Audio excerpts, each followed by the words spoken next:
Hello बच्चों, let's read this question and the question says that in the given figure ABCD is a rhombus, diagonals AC and BD intersect each other at E. If angle 1 is equal to 50 degree then angle BCD is equal to।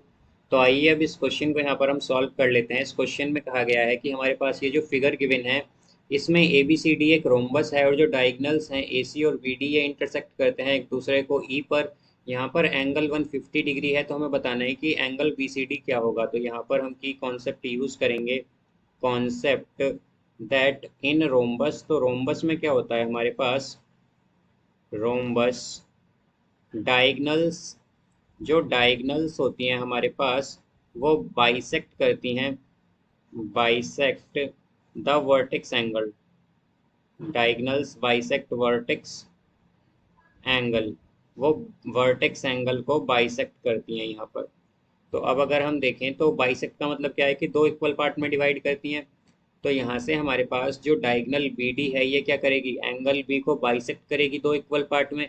तो हम क्या कहेंगे यहाँ से कि हमारे पास angle ABD जो है ये इक्वल होगा एंगल CBD के। ये दोनों एंगल क्या हो जाएंगे, इक्वल होंगे यहाँ पर। और यहाँ पर ये इक्वल इसलिए होंगे बिकॉज BD क्या है, डायगनल है और ये बाइसेक्ट कर रही है एंगल B को, इसलिए दोनों एंगल इक्वल हैं। अब यहाँ से एंगल ABD जो है हमारे पास ये एंगल 1 है और एंगल 1 हमें गिवन है क्वेश्चन में 50 डिग्री। तो हम क्या कहेंगे, ये दोनों एंगल 50 डिग्री के होंगे। अब यहाँ से हम जानते हैं कि इन रोम्बस, रोम्बस में हमारे पास क्या होता है, जो सम होता है एडजेसेंट एंगल्स का, sum of adjacent angles, adjacent angles का सम हमारे पास होता है 180 डिग्री। तो यहाँ से हम अगर देखें तो हमारे पास angle BCD, angle BCD plus angle ABC, इनका सम क्या होगा 180 degree, is equal to 180 degree आ जाएगा ये।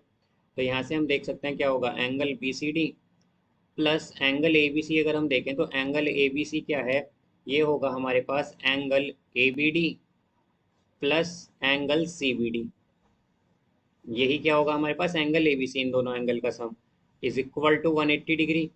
तो एंगल ये आएगा angle BCD plus angle ABD क्या है 50 डिग्री और एंगल CBD क्या है 50 डिग्री। तो ये आएगा 50 degree plus 50 degree is equal to 180 degree. तो यहाँ पर ये होगा angle BCD plus 100 degree is equal to 180 degree. तो यहाँ से एंगल BCD क्या हो जाएगा हमारे पास, ये आएगा यहाँ से 180 डिग्री माइनस 100 डिग्री। तो एंगल BCD क्या हो गया हमारे पास 80 डिग्री हो गया यहाँ पर। और यही हमें बताना था कि एंगल BCD क्या होगा। तो एंगल BCD आया है यहाँ पर 80 degree. So I hope you understood it well. Best of luck, thank you.